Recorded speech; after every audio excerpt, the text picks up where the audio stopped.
Hola a todos, bienvenidos a mi canal. Mi nombre es Ernesto Castro. Estamos aquí en la Fundación Juan Marc con el director de la institución. ¿Qué tal? ¿Cómo estás, Javier Goma? Encantado de hablar contigo. Estábamos hablando antes off the record y como la conversación previa se estaba alargando tanto, pues pensamos que era mejor empezar ya in medias res. Estamos hablando de la desaparición de los términos medios, que para Aristóteles era la virtud, ¿no? Como para muchos escritores a día de hoy es imposible la consolidación en lo que los ingleses llaman la mid-career, como a día de hoy eres o bien un escritor desconocido o bien un escritor de gran éxito que tiene el problema siempre de qué va a venir después de la gran obra. No sé, háblanos un poco cuál ha sido tu enfoque, cómo has abordado tú tu propia trayectoria como pensador, como escritor, por contraposición a otras figuras de tu generación o otras figuras incluso de la tradición. ¿Te miro a ti o miro a mí? Sí, no, mírame a mí. Sería muy raro que estuvieras mirando a la cámara. Estoy encantadísimo de tener esta charla, porque no es frecuente encontrar una persona joven, inteligente, culta, con una visión particular de las cosas y encima, cosa que probablemente sea uno de los secretos mejor guardados, muy bien educada. Porque como tienes ese aire un poco a veces gamberro, a lo mejor la gente no sabe que luego en el trato personal eres una persona pues, con mucho encanto personal. Me considero una persona muy consciente de la gestación de mi propia carrera, porque mi primer libro es muy tardío. Publiqué mi primer libro con 38 años. Siempre me considero un autor de vocación muy temprana y además podría incluso datarla, porque fue otoño de 1980, yo tenía 15 años, algo ocurrió. Y sin embargo, de conversión de esa vocación bastante furiosa y bastante dominante y rapiñadora en obra, que era su objetivo natural, pues tardó más de 20 años, en los que me dominó por completo el sentimiento de ansiedad. Era un hombre con ansiedad. Cuando saqué mi primer libro, en 2003, Imitación y Experiencia, lo saqué después de la decisión de no intentar decirlo todo en el primer libro, porque tenía unos bosquejos de obra en el que quería decir todo lo que se me había ocurrido y que respondía de una manera más o menos agónica a lo que había intuido y sentido durante todos estos años, pero no salía porque no encajaba en una sola obra. Y entonces saqué primero en 2003 uno, 2007 otro, 2009 otro y 2013 otro. Y así, en un decenio, no es que ese decenio hiciera la obra, porque en realidad la llevaba rumiando desde que tenía 15 años, pero que sí hice que se fuera atrofiando su aparición. Entonces me dio esto tiempo para tener una particular conciencia sobre qué tipo de hombre de letras, de juntapalabras, yo quería ser. Enseguida me di cuenta, y eso luego lo he razonado mejor ante mí mismo, de lo que no quería. Entonces no quería ser una persona que se beneficia de la potencia extraordinaria que tiene el poder para divulgar determinados nombres. Entonces, si tú dices una enormidad sobre los indultos, o sobre Aznar, o sobre Zapatero, o sobre Puigdemont, o si encabezas una manifestación o lo que sea, que, por cierto, pueden ser justas causas, y causas cívicas, y que como ciudadano yo aplaudo, como hombre de letras me parecía que perturbaban la pureza del mensaje que yo quería transmitir. Otra cosa que noté es que no me interesaba la actualidad. Como ciudadano me interesa la actualidad, como a todo el mundo. Como hombre de letras me estorba la actualidad, porque los vaivenes sensacionalistas de una noticia o de otra hace que muchas veces pudiera yo perder la perspectiva de lo que realmente me interesa. Que no es tan fácil saber lo que uno quiere y a veces necesitas mucho tiempo. Y luego otra cosa, como tuve la circunstancia, que ya sabes que tiene mucho de azarosa, de que saqué mi primer libro y me dieron un premio nacional, que no es otra cosa que alguien decide que te promueve, que en este caso además fue Dani Nerarity, no me importa decirlo, y que una vez allí, de repente, determinadas personas dicen, este libro no está mal, porque no le damos una oportunidad a este chico, sí que hizo que en un primer momento el primer libro de esa tetralogía pues tuviera un cierto barniz de obra que le ha sido bendecida quizá la primera vez por su primer libro el premio nacional. Entonces, enseguida se me presentaron invitaciones e incitaciones que tienen que ver con lo que podríamos llamar la economía de la cultura.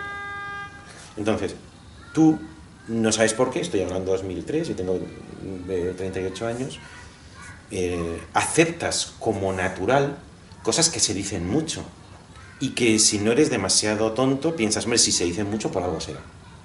El literato tiene que ir a cócteles, tiene que ir a conferencias, tiene que ir a... Es bueno que esté en algún conciliábulo, que se junte se reúna en una tertulia, que tenga buenas conexiones, que escriba en los periódicos, en fin, todo esto que tiene que ver en el fondo con el conjunto de ideas latentes que forma el capitalismo del libro. Tienes que vender mucho. Y yo me di cuenta que yo no quiero vender mucho, no es mi prioridad. Si vendo mucho, encantado. Y además, normalmente, como he mantenido una relación buena con la editorial, me alegro por ellos y haré lo que pueda porque la inversión que han hecho en mí no sea una inversión frustrante. Pero yo me di cuenta que lo que quiero no es vender mucho. Y además la venta tiene que ver muchas veces con el tran-tran de la actualidad y con oportunidades que no son mi estilo. Entonces, si me dices, Ernesto, entonces, ¿tú qué quieres? Entonces, yo espero que te lo tomes con el humor con el que tú te tomas muchas cosas. Pero es la pura y puñetera realidad. Yo quiero lo que antiguamente se llamaba gloria. Sí, sí. Si por gloria entiendes una calle, una estatua, no. De verdad, es más, si me pusieran una pistola en el pecho, yo aceptaría que incluso mis obras salieran anónimamente. Pero sí quiero cumplir lo que para mí es la función básica de la literatura tal como yo la entiendo, porque para mí la filosofía es literatura, ¿no? Que es la de arrebatar un trocito de verdad y poder ofrecerlo en mis libros. Y esa verdad solamente se conoce con el paso del tiempo. Entonces, yo no sé si lo habrás visto en algún sitio, porque lo he repetido muchas veces. Cada vez que me preguntan, pues me repito, porque no me invento una respuesta. Esa diferencia entre el filósofo y el sofista que decía Sócrates, verdad, ¿no? Que responde siempre lo mismo, las mismas cosas. Claro, pero eso te hace repetitivo y posiblemente aburrido. Y en cambio el sofista, pues supongo que le invitarán al circo, porque puede decir cosas maravillosas cada vez que se lo pregunten. Y es que la ciencia es una disciplina que avanza a través del progreso, y entonces un avance más hace que todo lo anterior sea arqueología, y a nadie le importa saber cómo estaba la biología molecular en los años 60. Es un aburrimiento, no tiene ningún interés, es irrelevante. Mientras que la categoría del progreso no funciona en el ámbito de las letras, porque Tolstoy no deroga a Milton, Milton no deroga a Dante, Dante no a Virgilio ni a Homero, sino que lo propio de lo literario es que si encierra verdad, y esto es mucho mejor que la ciencia, tiene una especie como de eterna primavera, está siempre de actualidad. La ciencia avanza a través de la verificación empírica o la demostración matemática, pero la literatura no tiene verificación ninguna. No tenemos ninguna prueba de que Platón sea mejor que Sófocles, o que Shakespeare sea mejor que Montaigne, o que Goethe sea mejor que Kant, o peor, porque la filosofía tiene exactamente la misma verificación que la literatura. El consenso que se va trenzando en torno a una obra a medida que pasa el tiempo. Esto es exactamente lo que yo entiendo por gloria. Es decir, como yo no sé, como creo haber tenido una vocación, luego si quieres hablamos de qué entiendo por vocación, que es la sensación de la dignidad de algo que tú anticipas en tu mente y al que te gustaría es hacer una obra que reflejara esa dignidad que anticipas, la dignidad de unas ideas, de un nudo de relaciones, de unos bosquejos, siempre activadas las facultades, todas las facultades siempre en la misma dirección, lo cual es objetivo de empobrecimiento, pero una fuerte concentración de energías, que esa fue mi experiencia, pues tienes la sensación de que, como decía Rilke, le has arrebatado el beneficio a la vida y que le has arrebatado un trozo de verdad. Si le has arrebatado un trozo de verdad, la única manera de saberlo es si el tiempo conspira a tu favor. Y por eso, te decía al principio de nuestra charla informal anterior, que una de las experiencias más intensas que yo he tenido como hombre de letras es la de que de que todo lo que tenga que ver de verdad con la literatura es muy lento. Y tienes la sensación de que vas lento, de que vas despacio, de que todos los demás corren mucho más que tú. Entonces, hay momentos de debilidad que tengo en que dices, joder, qué bien van otros, ¿no? Qué bien lo hacen, o qué habilidad tienen. Y otros, que son la mayoría, en los que yo me afirmo en mi lentitud el paso de asno, en el que vas empujando tu carro a tu velocidad, con la convicción de que si tengo algo que decir, solamente se podrá se podrá visualizar pasado mucho tiempo, mucho tiempo. Yo hice el máster en la Universidad de Barcelona, especializado en filosofía analítica, y una de las cosas que descubrí leyendo estos autores, sobre todo los que yo llamaría más posanalíticos, Derek Parfit, etc., es su profunda vagancia.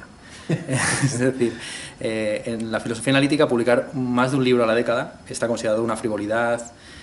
Y de hecho hace poco descubrí que John Perry, un filósofo bastante importante que tiene unos diálogos sobre la muerte, Dios, la identidad personal bastante interesantes, su última obra publicada hace ya 9 años, o sea, todavía no podemos esperar un par de años más antes del siguiente, se llama El arte de la procrastinación.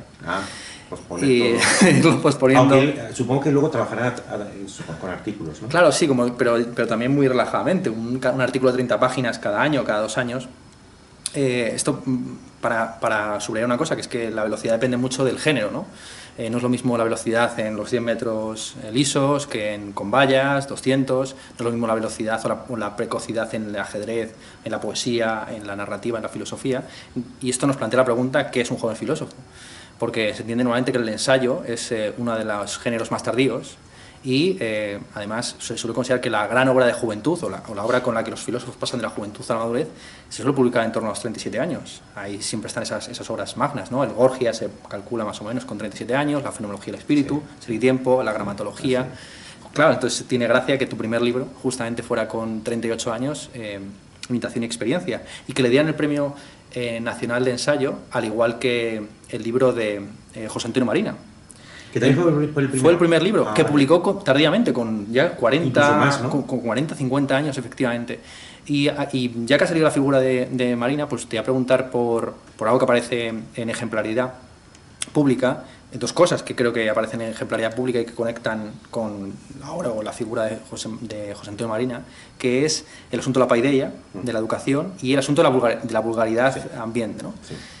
Como sabes, en francés se utiliza el término vulgarización para referirse a lo que nosotros llamamos divulgación. Sí. Y lo que quisiera preguntarte es si existe la divulgación en filosofía, o toda filosofía por su compromiso mundano con el mundo, pues está ya escrita en una lengua vernácula, por así decir, o debería estar escrita en un estilo vernáculo, a diferencia de la ciencia, que tiene esa diferencia claramente entre lo que es investigar para el gremio científico concreto y divulgar para el gran público.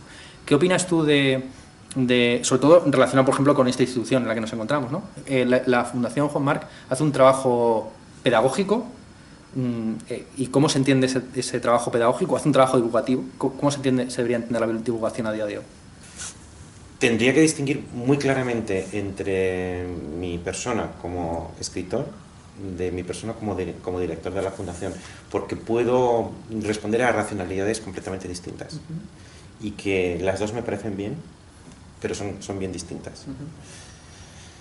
Como director de la Fundación, a mí me parece que en las humanidades llevan una temporada particularmente desorientada. No digo que esté mal ni que esté bien, pero están particularmente desorientadas.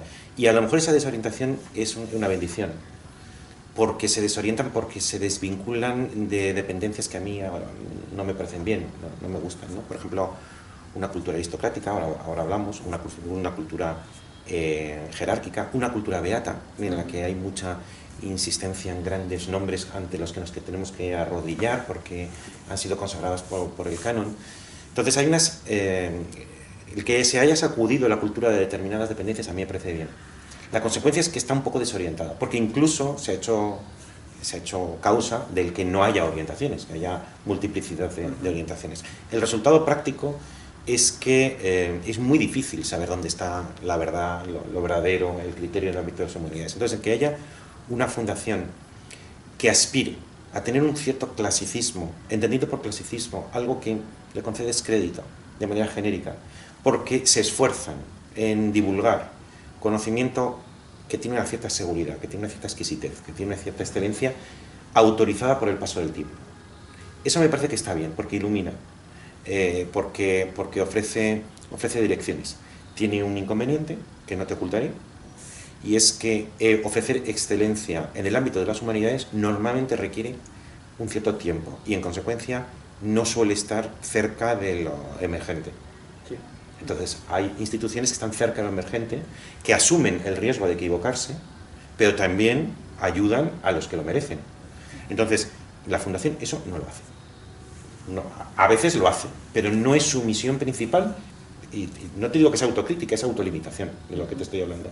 A cambio, procura que en las exposiciones, que en los conciertos, que en las conferencias, que en el centro de sociología, que en la biblioteca, todo el mundo sienta que nos podemos equivocar, pero que si lo hace la Fundación, por algo será.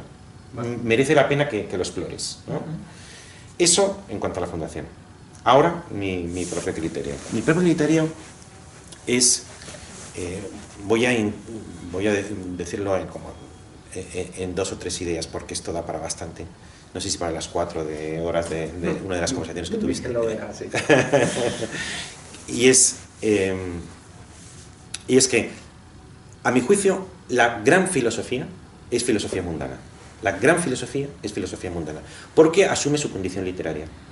La filosofía tiene un alma desde su origen, que tiene sentido, porque entonces la filosofía tenía algo así como administradora de todas las ciencias, de matemática, de la biología, de la astronomía, de la ética, de la estética, y progresivamente en el tiempo se ha ido produciendo una especialización. Una cosa es la biología, otra cosa es la política, otra cosa es la ciencia, y entonces la filosofía, a mi juicio, debe apropiarse positivamente de su condición estrictamente literaria. Pero desde el principio ha sentido una tentación, una admiración, un complejo respecto a la ciencia. Pero esto estoy hablando desde Parménides. Y entonces, ¿por qué? Pues porque la ciencia ofrece exactitud, sistema, rigor, un poco de prueba, a veces incluso de prueba, que dice, hombre, no soy un sofista, no soy un literato, no digo cosas de los dioses y los héroes, no digo cómo me siento si como Arquíloco he abandonado el escudo, sino que lo que yo digo es verdad, lo que digo yo es objetivo. Entonces, en mi juicio, en mi opinión, cada vez que la filosofía trata de emular a la ciencia se equivoca. ¿Y qué es lo que ocurre?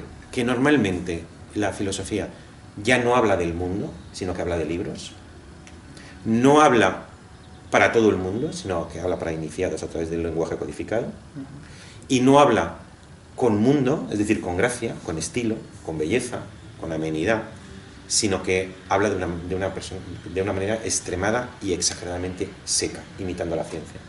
Entonces, todavía hoy, tú has hablado de los filósofos analíticos, para mí serían uno de los buenos ejemplos de una filosofía que emula la ciencia, que dice que en el fondo envidia la exactitud de la ciencia, les gustaría hablar de las ciencias filosóficas, admiran a Husserl, que todavía tienen esa especie de cercanía a lo científico, y que en el fondo lo que a ellos les gusta es ser científico, y para ser científico en el ámbito de filosofía, lo más científico que puede ser siendo filósofo es los libros del canon, recuperar los libros del canon y revisitarlos una y otra vez. Y luego hacerlo para los tuyos, con un lenguaje especialista para los tuyos.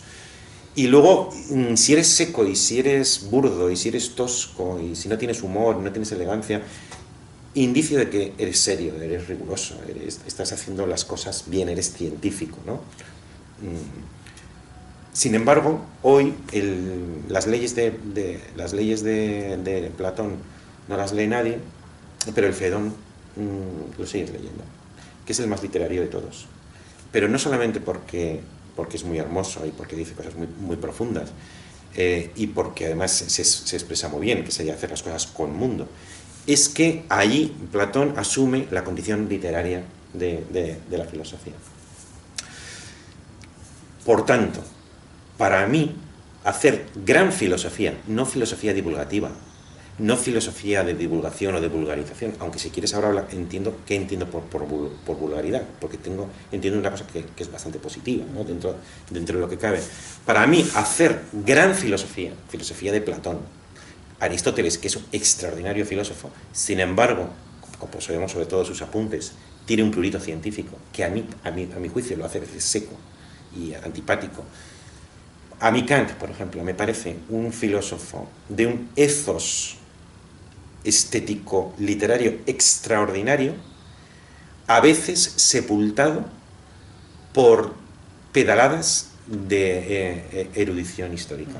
Además, él mismo lo dice, que en las cartas previas a la publicación de la Crítica de Razón Pura, dice que a diferencia de sus textos de juventud o precríticos, él quiere exponerlo con ese modo casi geométrico, sistemático, él quería ser el nuevo Newton. Efectivamente. Es decir, el nuevo científico. Y Spinoza, porque Spinoza tiene un asunto, que es que tiene una pretensión tan rigurosa y tan matematizante que al final se convierte en poético por uniendo a los compuestos. Sí, eso sí. Es evidente. Vamos a ver, a mí Spinoza o Kant me parecen que tienen, como Platón, un ethos que es, cuando realmente es filosófico, es literario, es poético, es rapto por la musa, es enamoramiento, que dice aquello de Scheller, ¿no? Primero precede el amante antes del conocedor. Entonces, yo veo un amante, la palpitación de la carne trémula del amante en Spinoza o en Kant, pero todos ellos, los dos, con unas capas que son tributarias de su época. Es que Spinoza es casi contemporáneo de Leibniz o de Newton, y Kant es que te viene a decir: yo quiero ser el Newton de la filosofía frente al escepticismo de Hume. Entonces, esa pretensión que tan grande les hicieron en su época, hoy lo leo como estorbo, porque hay páginas y páginas que dices, yo entiendo que tengas ese prurito de exactitud academicista que responde a la perfección de tu sistema, pero literariamente esto es pobre. Literariamente esto es pobre. Para mí un ethos extraordinariamente poético lo tiene Hegel también. Tú te coges, luego está también combinado con unas abstracciones. Hay frases y párrafos de Hegel que me parecen de poeta. De qué hermosura, de cómo lo estás diciendo, aunque se le reproche su lenguaje. ¿Sabes que Hegel era compañero de Hölderlin? Antes de conocer a Hölderlin escribía con toda claridad y se contagió del lenguaje rapsódico de Hölderlin y entonces empezó a escribir con efecto del lenguaje. Con todo, tiene momentos que a mí me parecen de gran estilista. Lo que te quiero decir es que, para mí, si cogemos la historia de la filosofía, a muchos les quitaría la ganga que es propia de la época, y me quedaría con el momento literario profundo que muchos de ellos lo tienen. Y eso sería filosofía mundana, que es gran filosofía. Lo que te quiero decir, porque es filosofía sobre el mundo, no sobre libros, para todo el mundo y con un poco de mundo. Y cuando digo para todo el mundo es, ¿por qué, si tú aceptas que la filosofía es literatura y llevas hasta el final su condición literaria, ¿por qué el novelista escribe novelas que lee todo el mundo y no solamente otros novelistas? ¿Y por qué el filósofo, que en el fondo lo que trata es de cuidar de la interpretación del mundo de la gente y enriquecer y dignificar su carácter nativamente filósofo que todo el mundo tiene, con tu propio constructo, con tu propia obra, que no debía tener otro objetivo, que es que la gente a la que te lea tuviera ellos una visión del mundo más refinada, más profunda, más estructurada, más consciente, más digna de ser vivida? ¿Por qué el filósofo debe escribir libros solo para otros filósofos? Hace unos años publicaste una carta a las fundaciones españolas, por hacer una última pregunta acerca de tu papel como director. Este año se cumplen 18 años desde que empezaste a dirigir esta institución, ya has alcanzado la mayoría de edad directiva. Felicidades. Pensado, pero sí. Me parece que es muy interesante esa carta, porque en esa carta, pues, digamos, criticas toda la retórica ideológica de la filantropía, las instituciones sin ánimo de lucro, y tú dices que las fundaciones se encuadran dentro de la economía distributiva. La característica de las fundaciones frente a las cajas de ahorro y frente a las empresas es que son entidades transitivas e impersonales, ¿no? ¿Cómo era la fundación cuando tú tomaste el mando en 2003 y cómo es ahora? ¿Cuál han sido los cambios y Y dentro de los 3 modelos que tú ofreces de mantenimiento de una propia institución, ¿cuál es por el que habéis apostado aquí en la Fundación Juan Marc? Sí. Me maravilla que hayas leído esta... Es un texto delicioso. Me maravilla. Lo tengo un poco olvidado, por cierto. Si lo has leído recientemente, a lo mejor te pregunto qué decías sobre esto, sobre el otro. Cuando estaba en el Centro Europeo de Fundaciones y luego la Asociación Española de Fundaciones, en la Junta Directiva, en las asambleas nacionales, incluso alguna vez fui al extranjero, al Centro Europeo de Fundaciones. Es verdad que yo tengo un lado, si quieres, un poco huraño, en el sentido de que yo estoy familia, fundación, literatura, no pongo orden, pero al final me doy cuenta que yo soy eso, ¿no? Familia, fundación, filosofía, las 3 Fs, ¿no? Es verdad. Entonces, lo demás, amigos, por supuesto, un montón, amigos que cultivo, me gusta pasear, juego al tenis, ahora voy a jugar al tenis. O sea, tengo aficiones como todo el mundo, un hombre que hace lo que puede como todo el mundo, sin ningún interés particular. Pero bueno, yo soy al final, quiero pocas cosas, me centro en esas pocas cosas y me doy cuenta que las cosas que hace la gente para mí son torturas. Son torturas, algunos actos sociales, que luego voy y me desempeño bien, porque luego resulta que a mí la gente me gusta. Y además soy muy preguntón, no sé la de veces que viene aquí a la gente a la fundación, Javier, me gustaría conocerte por esto y por lo otro. Soy yo el que les hago las preguntas, oye, pero cuéntame tú, y me cuentan, y cuando termina la hora, me dice, bueno, me voy yo, la próxima vez hablas tú. Sí, porque soy muy preguntón, ya a mí me divierte la gente, yo disfruto con la gente, pero la socialización organizada del cóctel o de la recepción. Luego, otra cosa que me pasa es que no tengo beatería. En el sentido de que soy persona que admira poco y desprecia nada. No veo a nadie por encima y no veo a nadie por debajo. Entonces, si está el rey, o está el ministro, o está Bin Laden, es que me da exactamente igual, ¿no?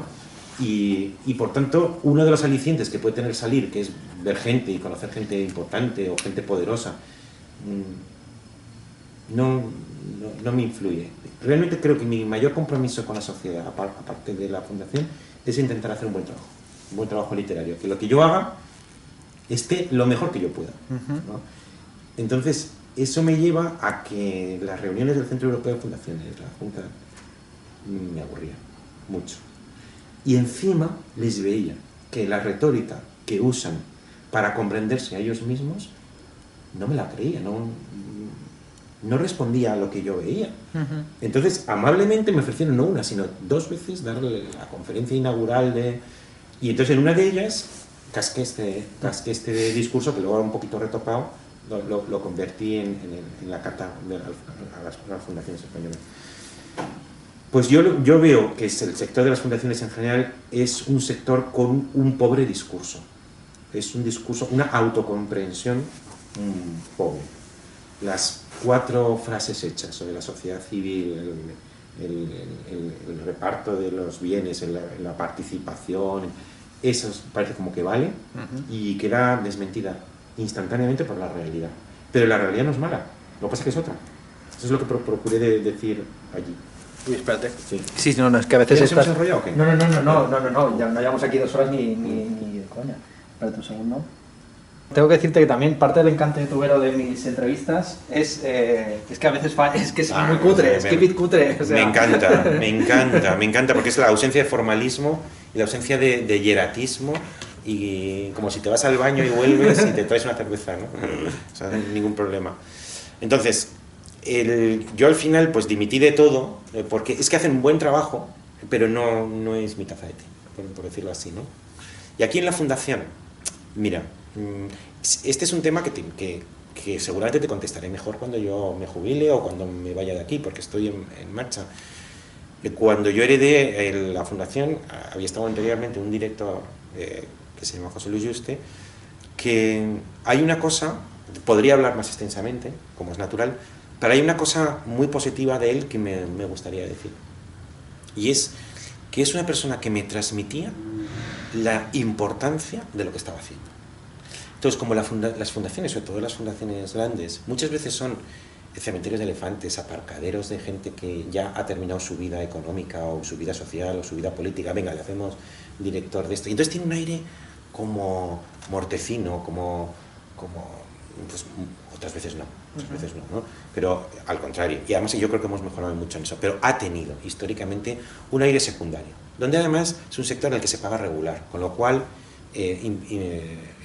pues venían gente un poco como que acepta de sí mismo y de su carrera una retribución mediana, por decirlo así, donde por tanto la autoexigencia tampoco, y la exigencia tampoco podía ser extraordinaria. Entonces, cuando ves a una persona que te transmite que estás trabajando en un sitio que es importante, eso se me quedó grabado. Entonces, claro, yo, como dices tú, 18 años aquí, he tenido el respaldo absoluto de la familia y del patronato. Esto lo digo porque, en primer lugar, si la Fundación ha cometido fallos, no es falsa humildad decir que es mi culpa. También te diré que casi coincidió mi dirección aquí con mi primer libro, y hubiera podido haber rivalidades, celos, cuestionamientos a mi carrera literaria, y he encontrado todo lo contrario. Entonces, con la confianza extrema de la gente de arriba, pues he podido hacer una fundación en la que diré que una de las cosas que me atribuyo es lo que Ignacio de Loyola llamaba discernimiento de espíritus. Es decir, yo creo que yo hablo contigo 15 minutos y creo que te conozco bastante bien. Incluso diré que aquello que no sé, digo que no sé, pero no me lo invento. No proyecto cosas nuevas, ¿no? Entonces, en la fundación, un mérito que me atribuyo es que he elegido bien la gente. Y he puesto muchísimo énfasis en la gente. Como llevo 18 años y nadie me mete prisa, pues he podido permitir que unos se jubilen, otros se prejubilen, otros se vayan, otros... Entonces, con bastante suavidad, diría que tengo un equipo absolutamente extraordinario, con el que estoy muy compenetrado, y no solamente, que siempre digo, gente competente hay mucha, pero yo quiero gente competente que sepa trabajar en equipo y sea buena gente. Y esto he tenido tiempo durante 18 años para observarlo. Entonces es una fundación que objetivamente es una fundación única. Como tú muy bien dices, las fundaciones tienen 3 fuentes de financiación, lo mencionabas en tu pregunta. Una es la taquilla, otra es el patrocinio y otra es el propio patrimonio. Entonces, de la taquilla, si tú eres una fundación, imagínate, solo vives de taquilla, pues eres una fundación empresa.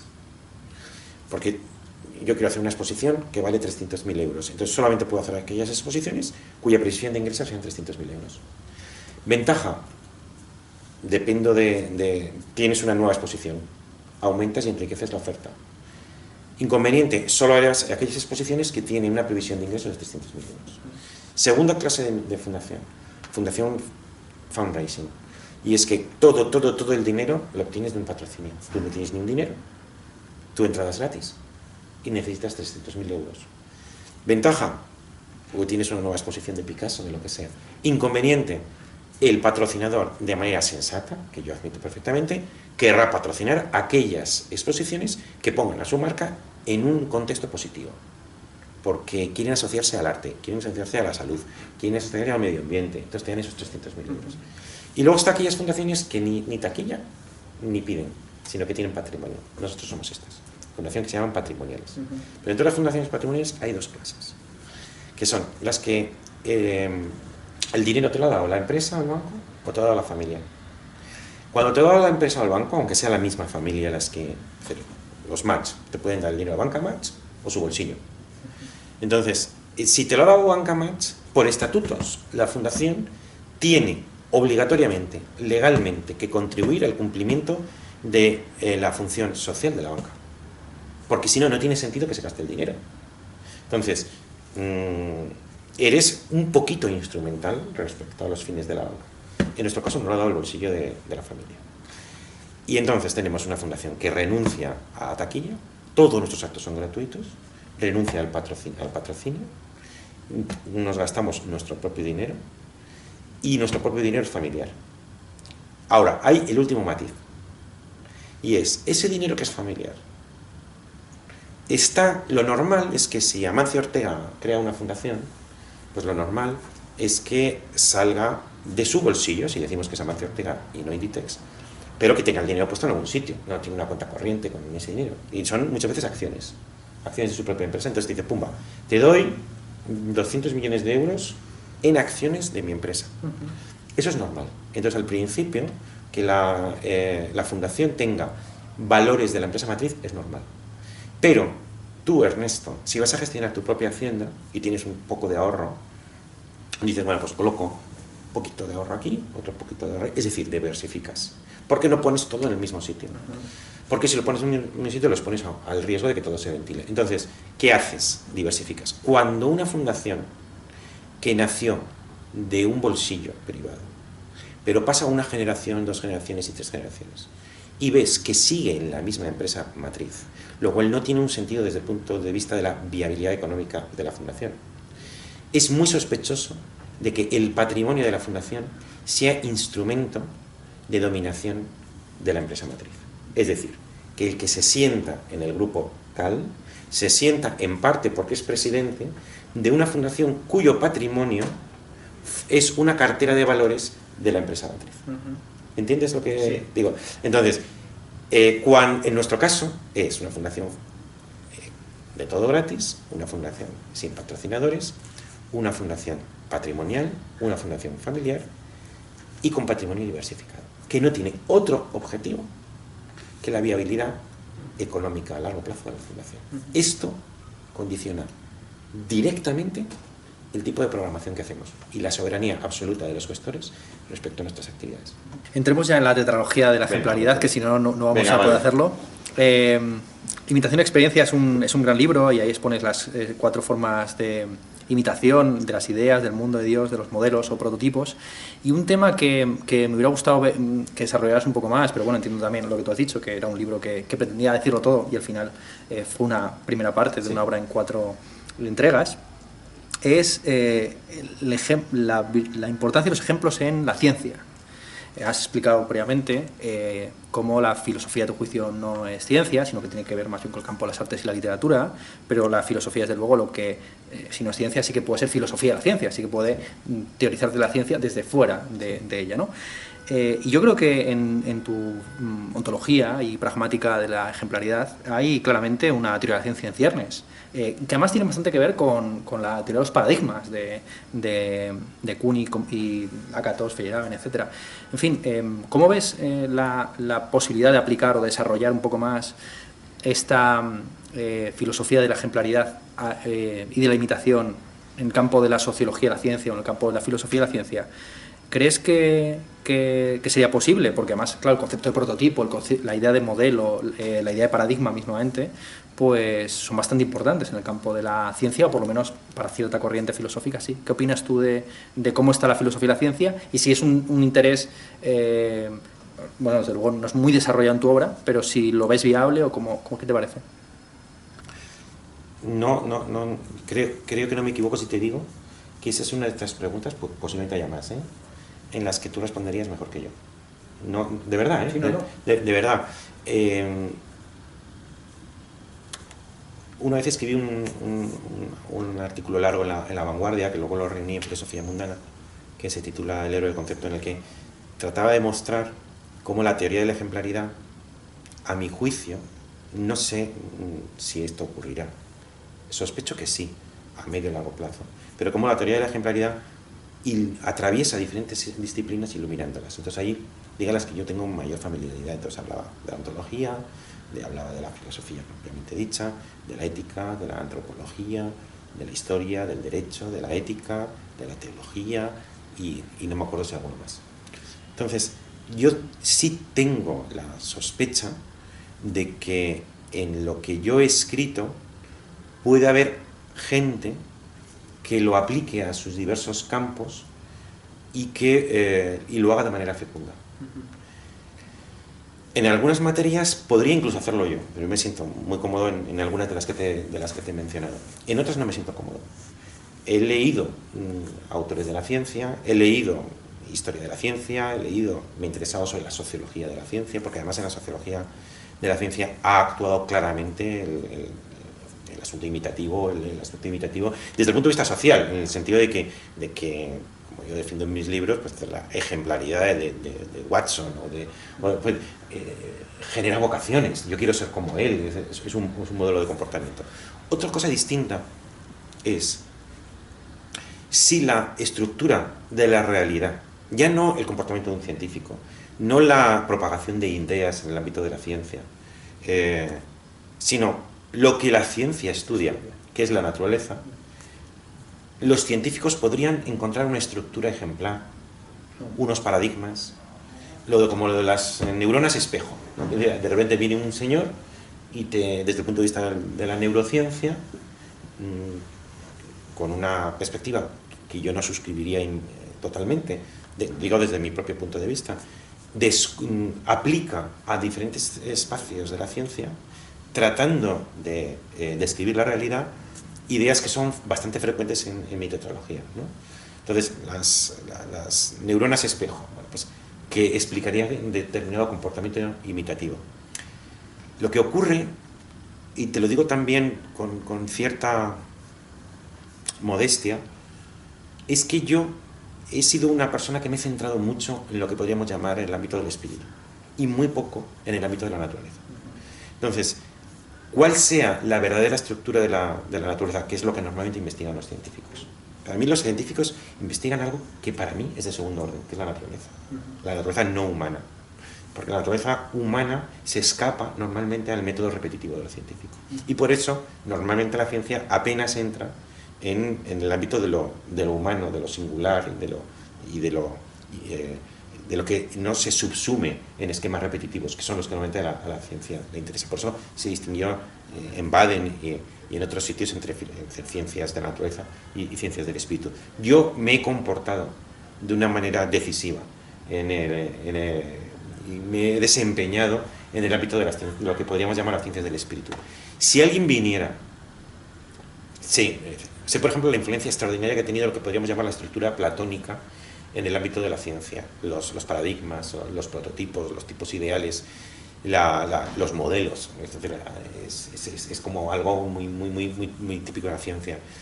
Pero yo no soy el hombre, no tengo formación, te diría que no tengo gusto por ello. Si alguien, por ejemplo tú, quisierais algún día explicarme de qué manera algunas de las ideas que son afines a lo que yo he escrito en mis libros, pero que evidentemente trascienden también mis libros, pudieran funcionar o funcionan ya o pudieran funcionar en el futuro en ese ámbito, yo lo leería con devoción. Vamos a la segunda entrega. Aquiles en el gineceo pues haces uso de este mito, de esta parte del mito de Aquiles, en la que tiene que elegir entre la inmortalidad en el gineceo o la inmortalidad, digamos, de la fama, la mortalidad en vida, pero la inmortalidad de la fama en la guerra de Troya. ¿A qué crees que se debe este repunte de lo preclásico en la divulgación y la filosofía contemporánea? Pues ya en Heidegger y posteriormente, pues hay una obsesión por los presocráticos. Y hay una curiosa afinidad entre el periodo posmoderno y el periodo preclásico, que podemos llamar preclásico o arcaico. Y si esto se debe a lo que tú has llamado varias veces las dos eras axiales, ¿no? La era axial entre el 800 y el 500 a.C. y la segunda era axial, que sería desde el siglo XIX en adelante, donde todo de nuevo vuelve a transformarse. Si crees que se debe, porque al final estamos más próximos a Job a veces que a Aristóteles. ¿Crees que se debe esta proximidad a lo arcaico, a lo preclásico? Sí, pues en esto creo que sí te puedo ofrecer una respuesta. Es que llega un momento en que en el neocantismo, en el positivismo del siglo XIX, empiezan a discutir la marea embriagadora de Hegel y empiezan a decir, bueno, esto puede que no sea así. Empiezan a discutir incluso a Descartes, la racionalidad. Luego llegan más adelante otros autores y te dicen que hay que discutir también a todo lo que ha sido consecuencia del racionalismo escolástico. Pero luego llegan autores como Heidegger y Ortega que discuten la racionalidad desde que se fundó. Si lo piensas, la pregunta que hace Heidegger en uno de los ensayos cortos y Ortega claramente, por ejemplo, la idea del principio de Leibniz, aunque es una idea que repite mucho en conferencias y en ensayos, es un milagro eso que dijo Parménides de el ser y el pensar es lo uno. Nosotros pensamos la realidad y para pensar la realidad seguimos una estructura mental y luego la naturaleza tiene su propia estructura. Entonces, que en principio la estructura mental coincida con la estructura de la naturaleza es una cosa muy extraña. Entonces, si me preguntas, te diría, no van a coincidir. Pero resulta que con ese artificio que es la mente, hacemos una grúa y funciona. Y cambia la naturaleza. Entonces, hay un milagro muy extraño y es la identidad entre el ser y el pensar que enunció Platón al principio. Bueno, pues estos pensadores, Heidegger y Ortega, quizá fueron los primeros que con gran energía, yo tengo mis pensamientos sobre Heidegger y Ortega, por si luego hablamos sobre ella, ambivalentes quiero decir, ¿no? Pero tuvieron el radicalismo de pensar que la pregunta al ser y el pensar es lo mismo, que fundó el platonismo y que fundó la ontología tradicional hasta prácticamente nuestros días. Esa pregunta es arbitraria, esa pregunta es histórica. Esta pregunta ocurrió, pero podía no haber ocurrido. De tal manera que toda la historia de la filosofía que nació de esa pregunta, de ese presupuesto, es una historia que no es que sea falsa, pero no es necesaria. Podría haber sido otra cosa. Y entonces ellos se esfuerzan por esbozar nuevas formas de pensar. Nuevas formas de pensar.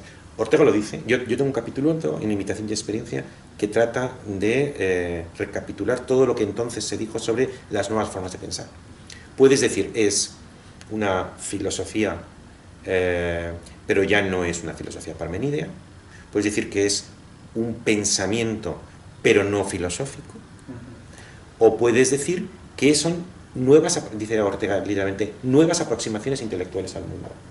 Una de ellas era la experiencia de la vida, y por eso yo, en Imitación y Experiencia, se iba a titular inicialmente Imitación y Experiencia de la vida, porque en Experiencia de la vida hay un concepto que defino 3 veces, que es el concepto de experiencia de la vida, que trata de hacer un guiño a las nuevas formas de pensar no filosóficas.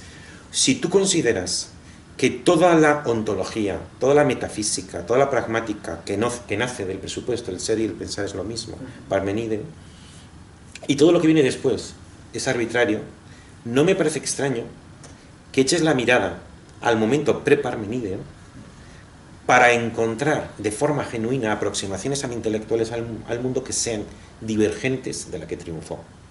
Entonces es normal, por ejemplo, que Heidegger estudie a Heráclito, o es normal que, como dices tú muy bien, se vuelvan a figuras del Antiguo Testamento.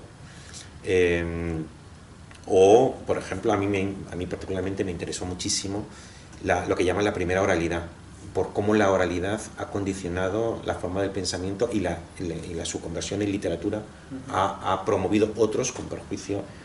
Por ejemplo, la oralidad se asocia a la persuasión, peizo, la escritura a la lógica y la racionalidad.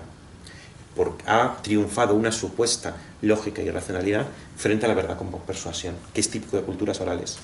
Entonces, todo eso, y mucho más, te lo encuentras en el ámbito presocrático. No es extraño que quienes han desconfiado de la necesidad del ser y el pensar es lo mismo, que ha fundado toda la filosofía occidental, y que esta última está ahora mismo viciada de cierta arbitrariedad para ellos, vuelvan su pensamiento al momento presocrático, donde todo está mezclado, todavía no ha triunfado la tesis parmenidea, en busca de inspiración. Hablemos de tu libro más exitoso, por lo menos en términos mediáticos, Ejemplaridad Pública, que pues muchos periodistas, sin haberlo leído, les lleva a preguntarte por algún caso de corrupción, lo que fuera. En ese libro tú propones una ejemplaridad no aristocrática, no heroica, no elitista, que tuviéramos una ejemplaridad igualitaria, que sea compatible con la democracia. y yo creo que es posible. El concepto de virtud de alguna forma un poco incluye o posibilita esa ejemplaridad igualitaria. La pregunta que quisiera hacerte es si esa ejemplaridad puede ser totalmente inclusiva. Porque igual que hay ejemplos, hay contraejemplos, y igual que hay virtudes, hay vicios, ¿no? Sí. Y lo estamos viendo en un siglo donde, o en una década, está por tampoco exagerar acerca del presente, una década donde uno de los grandes debates ha sido la cuestión de la cultura de cancelación o el discurso políticamente correcto, ¿no? Toda forma de corrección o de virtud genera esa oscuridad, ¿no? También lo tratas en el libro sobre la dignidad, pues como ciertos conceptos muy fuertes de dignidad terminan convirtiendo prácticamente en toda nuestra vida en una vida indigna, ¿no? Sí.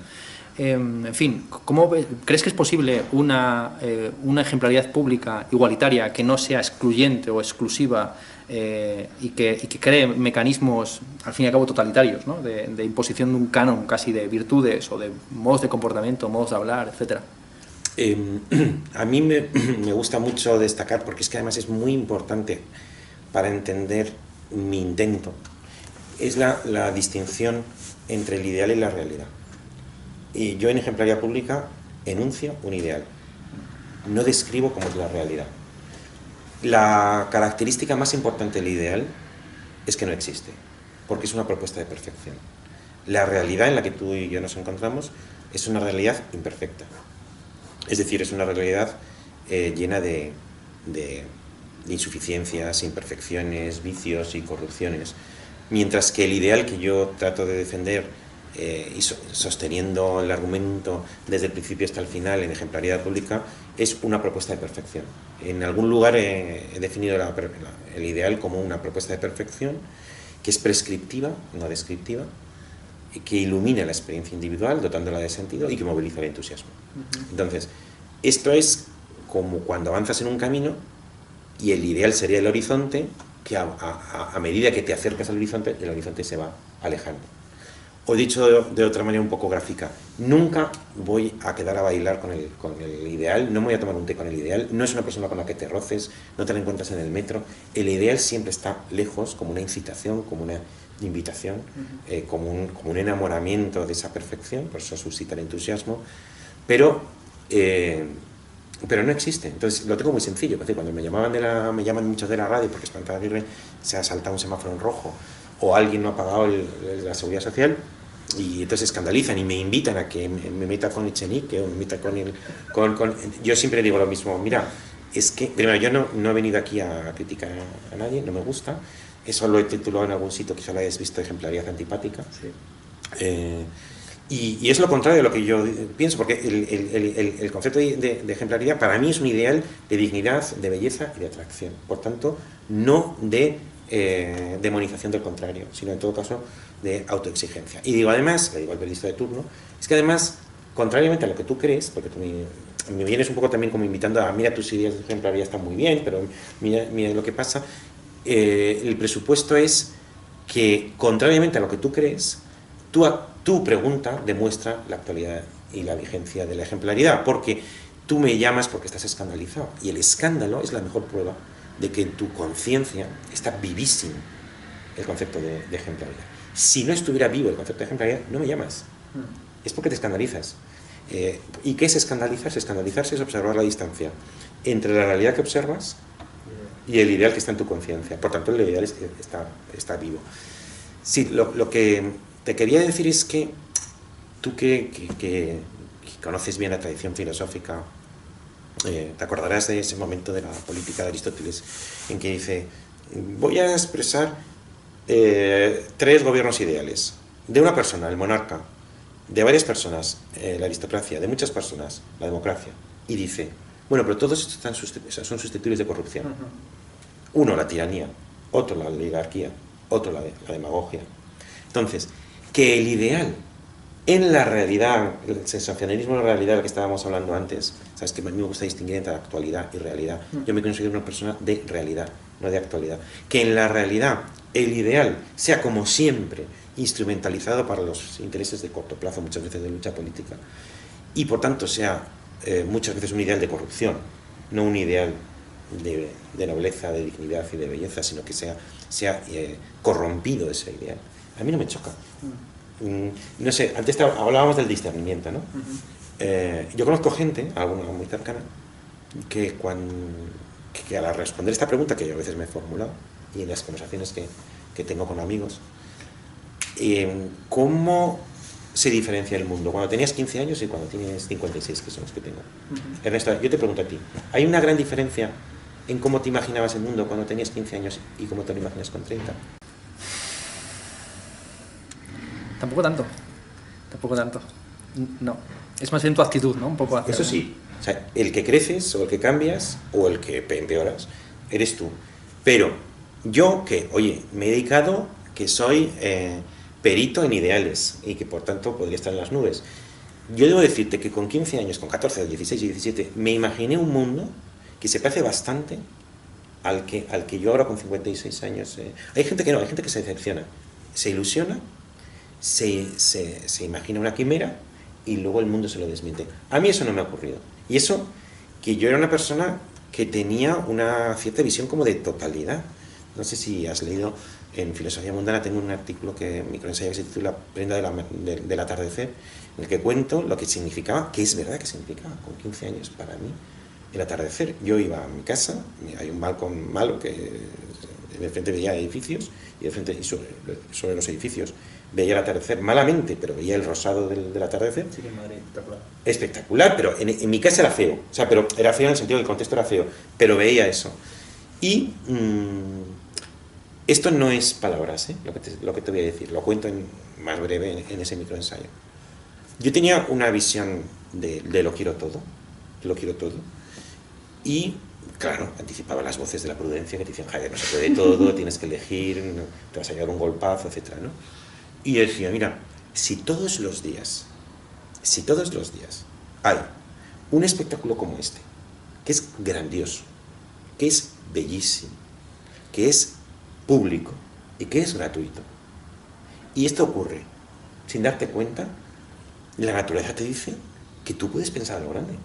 Entonces yo te juro que sentí una sensación como de fidelidad al atardecer. O sea, suena si quieres un poco pomposo, pero que si la naturaleza, es como un sello que te pone la naturaleza. Es decir, eso es posible. Que esto quiere decirte que yo sí que siento haber pensado a lo grande, y sin embargo la vida no me la ha desmentido. Así que yo el mundo, cuando me dicen muchas veces, Ernesto, ¿qué opinas de los políticos, ¿no? Del político que sea? Y siempre el presupuesto es que es un cochino, es un tipo repugnante. Y si no estás de acuerdo, es que, no sé, algo debe fallar. Y siempre respondo, no me decepcionan los políticos porque tampoco esperaba gran cosa. O sea, no, me ha decepcionado todo el político. Joder, si es que un político pues hace lo que tiene que hacer en la política, que es intentar conseguir el poder por todos los medios. Entonces, si lo hace con habilidad y sobre todo por medios democráticos, pues bien hecho. Entonces, que el ideal se corrompa, me parece que es inherente a las leyes de la política.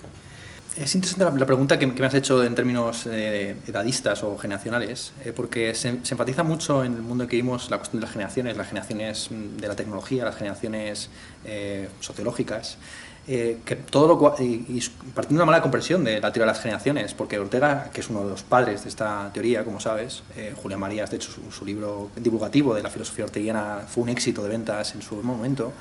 Ortega señala que las generaciones no se definen sucesivamente, sino coetáneamente. Es decir, que en un mismo periodo pues sí, hay una generación... Los de 30, los de 45... Efectivamente, y todas las personas de 30 años se parecen, y todos los hombres de 50 años también tienen un parecido, sí. Pero los del siglo V a.C. y los de hoy, o los filósofos de 37 años, sí. ¿No? Una pregunta que no obstante me gustaría hacerte, ya que has sacado el tema, es la generación a la que tú perteneces, porque es una generación interesante, comprendido el concepto de generación en el sentido más ordinario del término, ¿no? La generación de los nacidos en los 60. Porque es una generación que en España no participa activamente de la transición, la vive como adolescente o como joven, y está un poco, es una generación, la generación de los nacidos en los 60, que está un poco como entre dos aguas, yo creo. ¿Cómo explicar? Es la generación a la que pertenece mi padre es del 64 también. Es una generación un poco tardía, a diferencia de Marías, de Sabater, que es una generación muy precoz porque la historia reclama un recambio generacional en los 70. La generación de los 60, y también por comparación con la generación de los 70, que es una generación muy mediatizada, pues eso, Prada, que empieza a publicar con 20 años, hasta el día de hoy. O sea, prácticamente los últimos 30 años, a lo mejor estoy divagando, ¿no? Pero los últimos 30 años, han sido 30 años, si uno se pone a ver cuáles han sido los libros que han marcado época o han impactado, casi todos han sido escritos por personas nacidas más o menos en los 70. Desde Prada o Mañas, que tenían 20 años en los 90, hasta Irene Vallejo, son casi todos nacidos en los 70. Entonces hay un tapón generacional que se ha hablado de él muchas veces, que empieza a afectar como a una serie de generaciones, si queremos hablar en esos términos sociológicos. En fin, a mí me parece fascinante la generación vuestra, porque es una generación de alguna forma diezmada. Yo alguna vez, hablando con personas más o menos de tu edad, pues decían algo así como la heroína y el SIDA fueron para nosotros nuestro Vietnam, ¿no? Es decir, hay un cierto... Es una generación pues que ha sufrido una criba parecida a la que podría haber sufrido la generación de la guerra civil o la generación de las dos guerras mundiales. Y yo no sé si por eso se ha visto beneficiada o no. Porque claro, cómo era Madrid en los años 80, pues no sé si ha cambiado mucho, pero la imagen, desde luego, nostálgica, la reconstrucción popular de cómo eran los 80 y cómo es ahora Madrid. En fin, háblanos un poco de eso, ¿cómo ves tú tu propia generación? ¿Cómo la ves tú? Porque yo te diré mi propia perspectiva, pero ¿cómo la ves tú?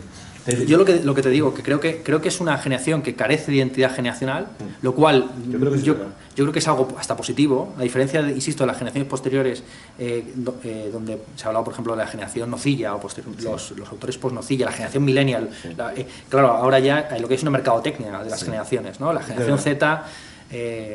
ahora es la que para los suplementos de cultura es la interesante y la que vale. Entonces, la generación 60 por lo menos no tiene esa identificación tan clara, lo cual ya digo que potencia un cierto sentido individualista o individual. Pues quizás sí, es verdad. Yo creo que el rasgo más señalado, yo creo que sería ese. Pero también hay un cierto tope. O sea, y ya digo que... no sé, siempre pongo este ejemplo porque en el campo de la literatura me parece muy sintomático, ¿no? Es decir, Luis Magriña. Luis Magriña, que para mi juicio debería ser ya académico de la RAE, pues sin embargo, bueno, tiene su editorial y está ahí en Alba, que hace un trabajo pues como el que puede hacer la Fundación Juan Marc en el ámbito de las conferencias o las exposiciones, porque la editorial Alba acaba de sacar en 2 tomos también neoclásico, Guerra y Paz, una traducción maravillosa. Pero sin embargo, o sea, como que hay un término medio que más o menos tú también has señalado con esto de no aspirar ni al poder ni a la actualidad, ¿no? Es decir, y yo creo que es una característica también generacional, que es una generación que quizás como la zorra con las uvas, por no poder alcanzar también unos ciertos puestos, unas ciertas posibilidades, pues se ha conformado con un rango intermedio de acción que yo no sé si hasta qué punto es también virtuoso y positivo. Es interesante, Ernesto, lo que dices. Yo eso, fíjate, no lo he pensado mucho, porque creo que hay un rasgo de mi carrera que realmente es muy característico desde el punto de vista filosófico, y es que yo soy, para lo bueno y para lo malo, he sido muy autodidacta.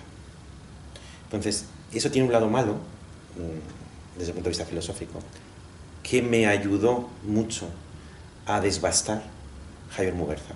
Javier Muguerza tuvo para mí esa influencia. Lo conocí con el año 97, nos hicimos bastante amigos, con la diferencia de edad, pero yo creo que nos caíamos bien y nos pasábamos bien juntos. Nuestra relación era una relación de mesa, es decir, comíamos juntos con frecuencia y hablábamos y divagábamos, y en ese divagar yo me desbastaba. Es decir, esa especie como de intuición o vocación salvaje. En el ámbito de la literatura pues te puede dar una excelente novela, un poema, pero en el ámbito de la filosofía, en la filosofía es muy difícil poder ofrecer algo sin civilizarse conceptualmente. O sea, tú puedes hacer un poema que es una salvajada, o una novela con todo tipo de radicalismos, y puede estar bien. En filosofía yo creo que es casi obligado un cierto momento de socialización y civilización, porque no puedes ignorar del todo, no solamente de toda la tradición, que esa sí creo que la estaba conociendo por mí mismo, sino, hombre, que eres un poco hijo de tu tiempo, y tienes que conocer no solamente lo que ha pasado hasta los últimos 60 años, sino que ha pasado entre los 60 años aquí, y cómo te insertas, porque eso le da comunicación también a tu mensaje. Lo hace una moneda de uso corriente, no hace una moneda anacrónica, ¿no?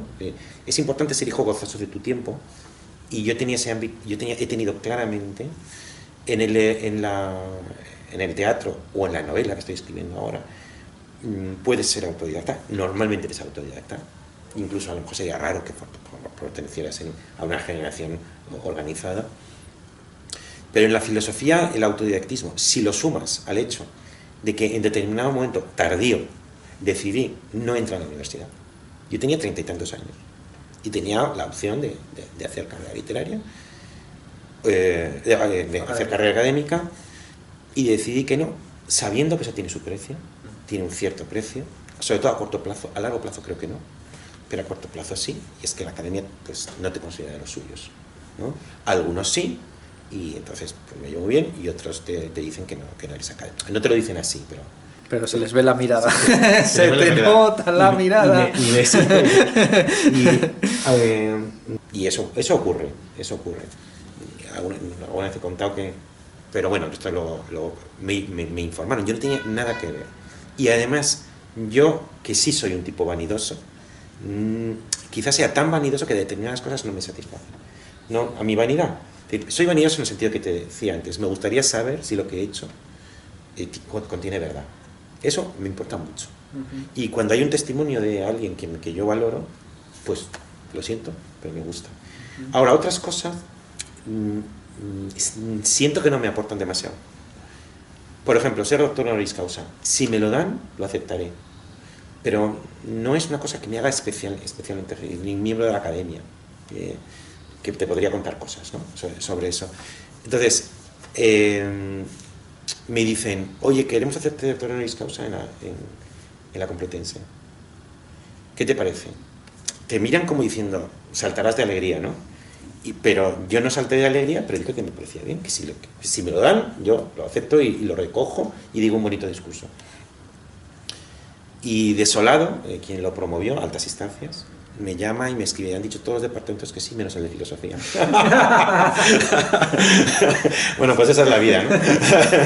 esa es la vida. Así es un éxito, es como cuando Escotado enmarcó una oposición que hizo, creo que a cátedras, y sacó, creo que 4 ceros por los 4 miembros del tribunal a su currículum. Ni siquiera a su nueva exposición, sí.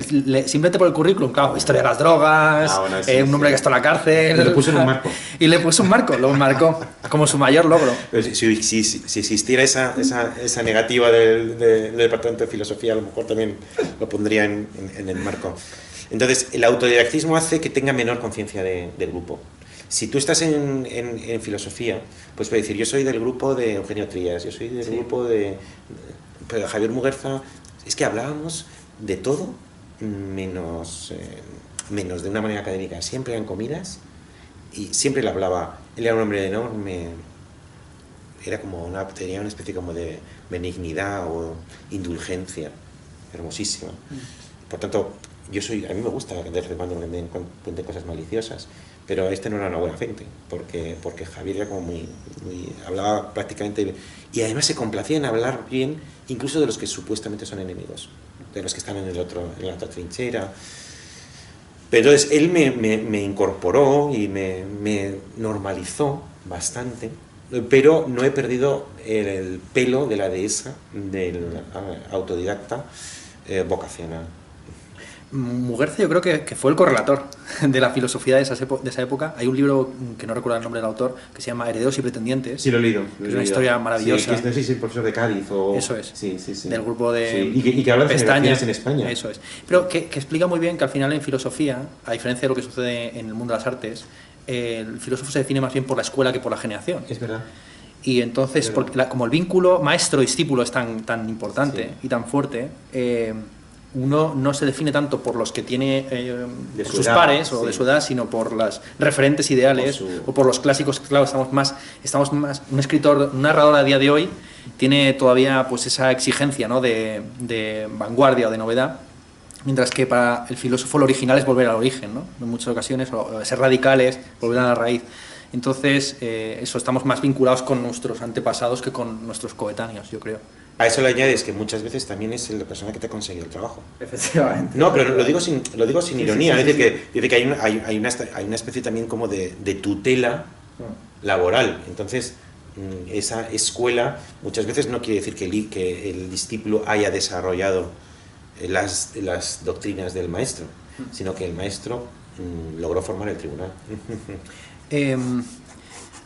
Cuando estás hablando del ideal, me vino a la mente el concepto que está en Santo Tomás y toda la tradición católica de lo supererogatorio, que es aquello que es bueno hacer, pero no es malo no hacer. Eso. Pues los votos de castidad o los votos de pobreza tradicionalmente pues eran un ideal o una perfección, pero que no suponía una indignidad para aquel que no los asumía, ¿no? Claro, el acto supererogatorio por excelencia dentro del cristianismo es la imitatio Christi, ¿no? Y con el asunto de Jesucristo yo creo que podemos cerrar ya la tetralogía. Una pregunta última sobre necesario pero imposible, este concepto de mortalidad prorrogada. Cuando hay un debate dentro de la filosofía analítica relacionada con el tema de la muerte, que es, pero también está fuera de la filosofía analítica, ¿qué es lo que muere en el momento de la muerte, ¿no? Tradicionalmente se decía que el cuerpo, las visiones más materialistas, al contrario, lo que dice es que muere el alma, pero el debate a veces se articula en torno a los conceptos de individuo y persona, y yo creo que es interesante, dado que tú pues, se has teorizado mucho sobre el vínculo que existe entre individualidad y modernidad, pues preguntarte por esto. Cuando uno muere, ¿qué es lo que desaparece? ¿Desaparece la personalidad y lo que queda es el individuo corpóreo? ¿O viceversa? Lo que desaparece es el individuo concreto, pero lo que queda es la persona como arquetipo, como modelo, como biografía. ¿Qué opinas de esta cuestión, de la supervivencia bien individual, bien personal? Bueno. Porque ya sabes que una de las teorías clásicas es que los españoles son anarquistas, pero no por individualismo, sino por personalismo, porque esto está en Unamuno, ¿no? Que quieren preservar su personalidad hasta radicalmente en vida y luego más allá de ella. Tu pregunta la voy a llevar un poquito a mi lenguaje, ¿no? Porque sí, claro. Tú la formulas con algunas palabras que me parecen oportunas, pero que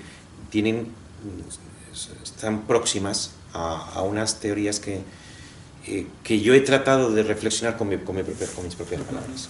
Entonces, primera tesis, tú antes lo mencionabas. Hay dos momentos en la cultura, que es la cultura premoderna, que para mí es una cosmovisión, y el nacimiento de la subjetividad.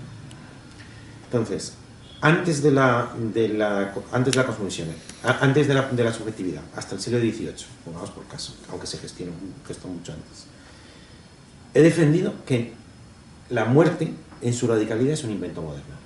¿Por qué? Pues porque antes de la subjetividad, el hombre o la mujer formaban parte de un cosmos, un todo bien ordenado, en el que ocupabas una posición, a que eran inherentes son derechos y obligaciones, y la gente, lógicamente, se moría, pero donde estaba la verdad, donde estaba el ser, que era el todo, no sufría nada. Entonces, se moría Sócrates, pero el mundo seguía siendo verdadero, bello, bueno y con todos los trascendentales del ser. De hecho, yo llegué a la conclusión tardíamente de que la teoría de los trascendentales del ser que cuajó en la Edad Media solamente tiene sentido en una visión cósmica. Porque en una visión no cósmica, individualista, es un sarcasmo. Que me digas que el ser es bueno, verdadero, bello, ¿esto qué sentido tiene? En cambio, si tú vives en una visión, en un mundo cósmico, es decir, donde lo que es importante, como diría Hegel, la verdad está en el todo cósmico, sí, puede haber un momento de fealdad, puede haber un momento de muerte, puede haber un momento de miseria, pero la totalidad es majestuosa, es bella, es profunda, es estable, es fija. Entonces la muerte eran cosas que le pasaba a la gente, pero como tal no existían. Y entonces cuando llega la subjetividad, que es que una parte de esa totalidad cósmica se emancipa y se convierte en nueva totalidad, descubre algo que es maravilloso, y es que posee de pronto una dignidad superior a todo, incluso superior al cosmos, y por eso se resiste a integrarse en el cosmos. Y ese es el origen de la ebriedad romántica, de la subjetividad y del idealismo del siglo XIX. Pero descubre un segundo momento, y es que la dignidad de origen está condenada a una indignidad de destino. Entonces, primero, ¿qué cosa que yo he intentado insinuar en dignidad? Una meditación del cadáver. Una meditación del cadáver. Para mí, ¿qué es el cadáver? Para mí el cadáver es el ejemplo de cosificación más grande que existe de una dignidad antecedente. Tú tienes una dignidad Se ha vuelto a apagar la tuya, madre mía, te está... Esto, tú tienes una teoría sobre cómo las personas a veces te prestan atención, pero también ahora las máquinas se están poniendo... diciendo, te estás enrollando. La tengo controlada, que remotamente... Cuando se enrolla alguien, ¡pumba! Si falla más, la cambiamos, y ya está, porque esta no me está dando ningún problema. Claro, es como los perros que solamente ladran a los desconocidos.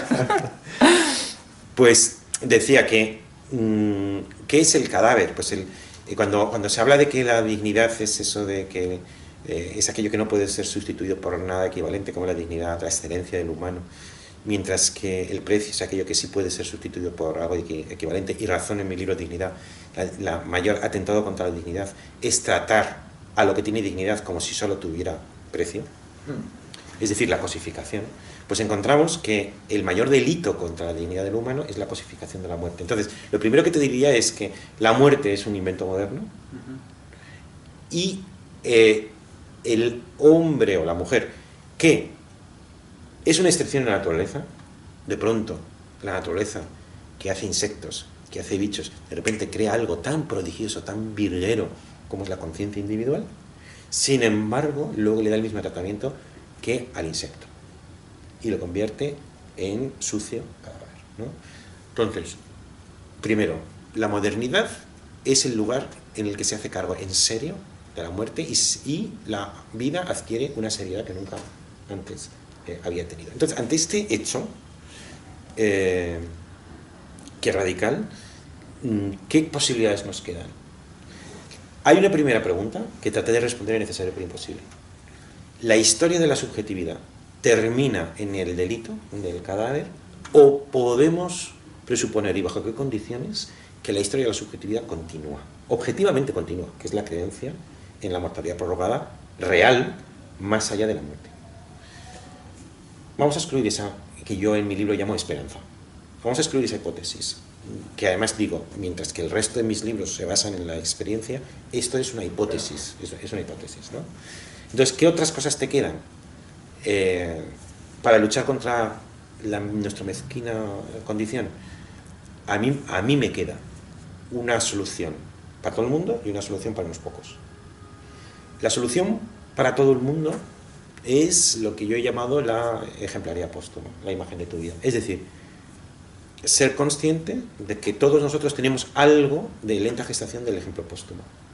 Somos la lenta gestación del ejemplo póstumo. La palabra aletheia en griego significa no olvido. Y te da a entender, que lo dice por ejemplo Aristóteles, citando a Solón, que te dice Solón, dice, no llames a nadie feliz hasta que muera. Es decir, que el momento, paradójicamente, en que nosotros entregamos la totalidad de nuestro cuadro y se revela la esencia de nuestro ser, siempre es un momento póstumo, es tarde. Y ahí es cuando descubres en la imagen de la vida la esencia de alguien. Bueno, pues entonces yo me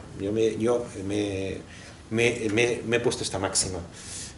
Vive de tal manera que tu muerte sea escandalosamente injusta. Que tu muerte sea escandalosamente injusta. Porque si tú consigues que la muerte, que es cosificación, sea injusta y sea manifiestamente injusta, es que tú has tenido una excelencia que hace escandalosamente idiota que esa excelencia se pierda y se convierta en un cadáver. Así que la primera máxima sería: vive de tal manera que tu muerte sea escandalosamente injusta. Y luego, cuando mueras, a los que te sobreviven les dejes una pintura que sea una invitación a una vida digna y bella. Una invitación a una vida digna y bella.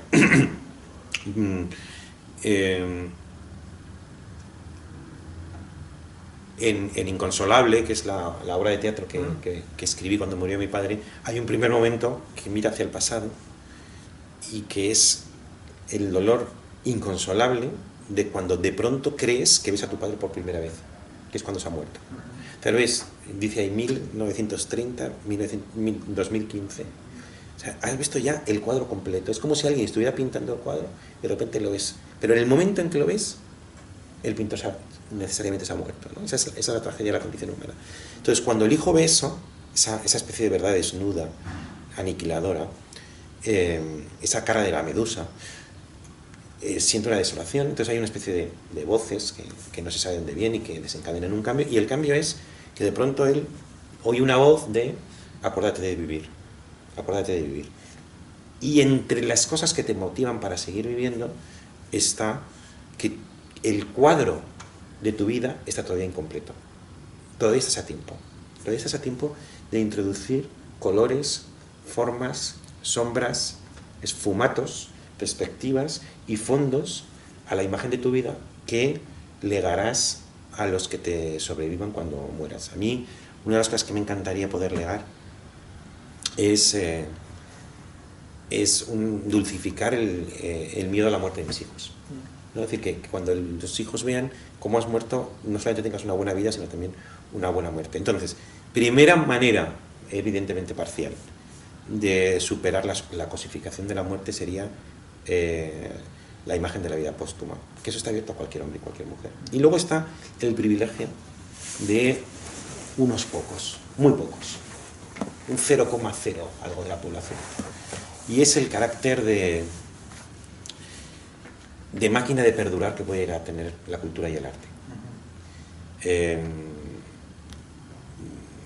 Que ha sido muchas veces poetizado, lo tiene Hesíodo, lo tiene en un soneto de Shakespeare. Tú puedes llegar a producir una obra de arte, una obra de filosofía, una obra de literatura, que sea expresión de tu mundo interior, aunque se haya emancipado de él, que hayas encerrado en tu vida una centella de verdad y que perdure. Entonces, ayer mismo me preguntaban unos arquitectos, una cosa, decía, mira, la arquitectura tiene una cosa buena y una cosa mala. Tengo una buena noticia y una mala noticia. La buena noticia es que la arquitectura para mí tiene una servidumbre que le da grandeza, que es la utilidad. Pero tiene un inconveniente para perdurar. Y es que el soporte que elige es caduco. Son maderas, son ladrillos o son roca. En cambio, el soporte de lo literario son signos abstractos. Con lo cual la eternidad está asegurada. Lo único que tienes que hacer es una obra que sea digna de perdurar. Entonces, la segunda manera, eso ya reducidos a los que quieran escribir, de perduraciones, haz una obra que sea digna de perdurar. Ahora que estabas hablando de tu padre, me acordé de cuando murió mi abuelo materno, hace 2 años, que daba la casualidad que estaba leyendo yo En busca del tiempo perdido, en concreto el pasaje de Sodoma y Gomorra, donde cuenta el personaje autoficcional, el protagonista, el narrador, el momento en que descubre que su abuelo ha muerto. La muerte de la abuela se describe muy fragmentariamente, muy brevemente, pero luego describe como 6 meses después, cuando vuelve al lugar de vacaciones en la playa donde solía estar con su abuela, en la misma habitación donde se había hospedado con su abuela, de repente ve entrar a su madre y se da cuenta que su madre se ha convertido en su abuela.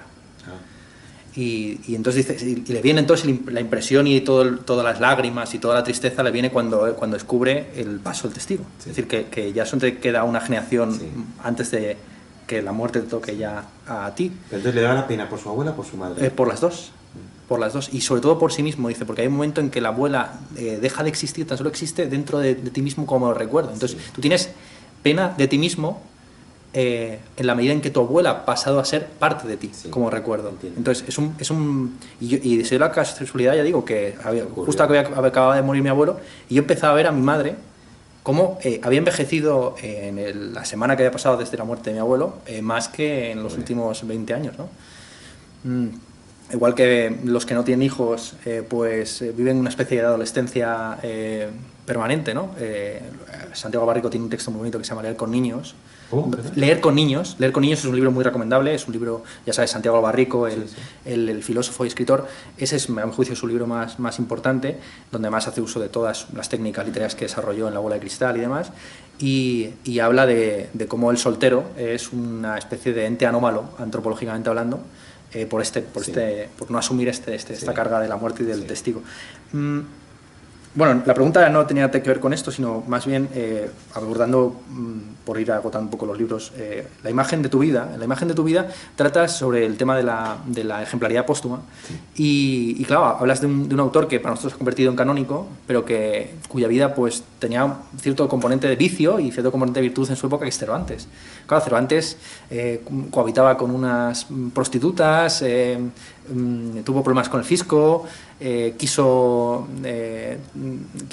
intentó tener éxito en el teatro y no pudo, en fin, tuvo la mayor honra de su época, que fue participar en la batalla de Lepanto, pero luego estuvo encarcelado en varias ocasiones, de hecho, y claro, esto plantea una cuestión del tiempo perdido, el tiempo ganado. Porque claro, el libro de Proust trata sobre el tiempo perdido, el tiempo que uno pierde hasta que se pone a escribir la obra. Sí. Y lo que tiene la literatura y el arte es un cuestionamiento de nuestra idea de productividad y de éxito a corto plazo, porque una persona que se ha pasado 40 años en salones, simplemente tomándole la píldora como Proust, duquesas y condesas, de repente le adelanta por delante a todos los escritorzuelos de su época. Es un Jesús Mariño que se convierte en Wagner. Claro, es totalmente esa...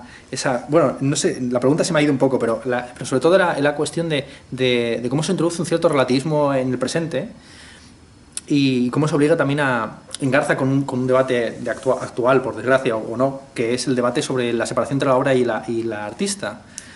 Porque al final hay una relación, lo hablamos antes en el Off the Record, hay una relación, el público actual tiene una relación muy personal con las obras culturales, a diferencia de lo que sucedía en décadas previas, donde la ideología oficial era que uno se enriquecía a través de la cultura y que la cultura importaba por una serie de valores objetivos que estaban en la obra y que luego daba igual si el Marqués de Sade se había comportado bien o mal, la cuestión es el aprendizaje que tú realizabas leyendo esa obra.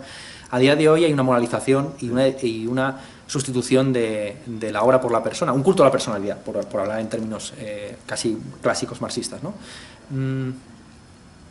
¿Cuáles los aspectos negativos de este culto a la personalidad? Todos los conocemos, pero yo quisiera preguntarte por los aspectos positivos de este culto a la personalidad, porque en filosofía la diferencia entre la obra y la persona siempre ha sido más pequeña, y la filosofía es una disciplina tradicionalmente que no tenía miedo a la oralidad y que de hecho comienza con un cuestionamiento de la propia escritura en Platón. Siempre se ha dicho, un prefacio a Platón de Havelock, que la filosofía platónica está posibilitada por la escritura, sí, pero que los propios diálogos es un cuestionamiento de la escritura intentando introducir el veneno de la oralidad. Y por eso él puso tanto énfasis en la carta séptima a su doctrina que llamaba esotérica, que era oral. Efectivamente. Entonces, me he ido un poco, pero bueno, si quieres comentar alguna cosa de lo que he estado manejando... Sí.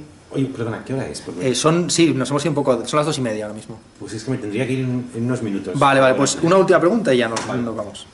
Por ser un poco, dado el límite de tiempo que tengo, y ya sabes que yo me suelo explayar bastante, te diré,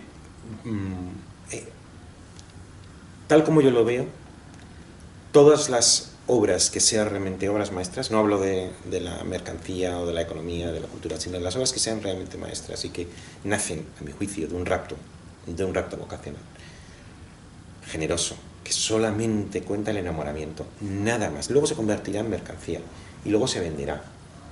Y además el autor puede estar encantado que se venda, incluso que sea un bestseller, pero es secundario respecto al primer momento, que es el enamoramiento. Bueno, pues toda obra que, como ya sabes que respondo a la idea de la vocación, y es porque dedico las mejores horas, los mejores días y los mejores años de mi vida a algo que nadie me ha pedido. Y la respuesta es la vocación. Entonces tú ves a Proust, que es que la dedicación, sobre todo de los últimos años, fue total. Esa habitación, ¿cómo se dice? Corcho, ¿no? Sí, eso es, ¿no? Entonces, la obra, los 7 volúmenes, es una obra que podrá, imagínate, yo esto no lo voy a decir, o sea, no lo afirmo, pero como hipótesis, tú imagínate que fuera una obra que pone mucho el acento en los lados más degradados de la condición humana, los lados más perversos, que se han sido tan explorados en la Edad Moderna, con razón, porque toda la premodernidad había sido una exaltación de la virtud. Dice Rousseau, la cultura moderna es sustituir la virtud por la sinceridad, y cuando en la Edad Moderna se pone el énfasis no en la virtud, sino en la sinceridad, donde importa tanto las experiencias genuinas, no vas a volver a insistir en la virtud, que ya estaba agotada en de miles de años anteriores, sino que exploras lo perverso, lo enfermo, lo diferente, y eso es gran parte de la cultura contemporánea. Entonces, no sería extraño que ese desorden, ese lado mórbido esté también en Proust. Entonces, uno diría, bueno, pues tiene que distinguir uno totalmente a la obra de Proust. Es una teoría, ¿no? Hay que separar totalmente el juicio de la obra. Bueno, pues yo creo que toda obra, incluso aquella que sea supuestamente un canto a la miseria, a la degradación, a la perversión, a la condenación, a la perfidia, a lo peor, toda ella, si es una obra perfecta, es siempre un canto a la dignidad humana.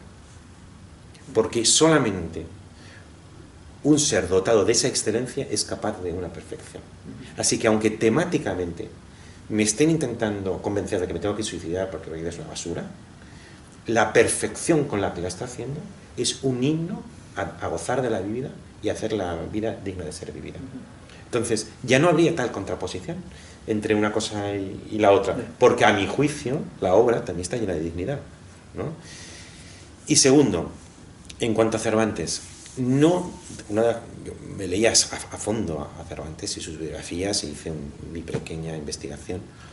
Entonces tendría que matizar algunas cosas de las que has hecho en tu presentación. No parece cierto que sufriera cárcel por deudas, sino que él era recaudador de impuestos y en aquel entonces el rey o Hacienda le imponía un mínimo de recaudación. Si no conseguía ese mínimo de recaudación, se hacía sospechoso de que se había quedado el dinero y por tanto tenía que ir a la cárcel. Luego, él no estuvo al lado de prostitutas, que tampoco me parece necesariamente tan reprochable, pero sí es verdad que tenía unas hermanas en Valladolid que se llaman las Cervantas, que tienen una actividad en la que el vecino, yo tengo unos vecinos que no te podría ni contar, o sea, porque les acusaría, si tuviera oportunidad, de todo, ¿no? Es decir, que no me extrañaría que los vecinos de las Cervantas se inventaran cosas, simplemente por la rivalidad entre los vecinos, que son los odios más grandes que existen. O que no, o que las Cervantas, es decir, algunas hermanas de Cervantas practicaran esa. Hoy tenemos una visión muy...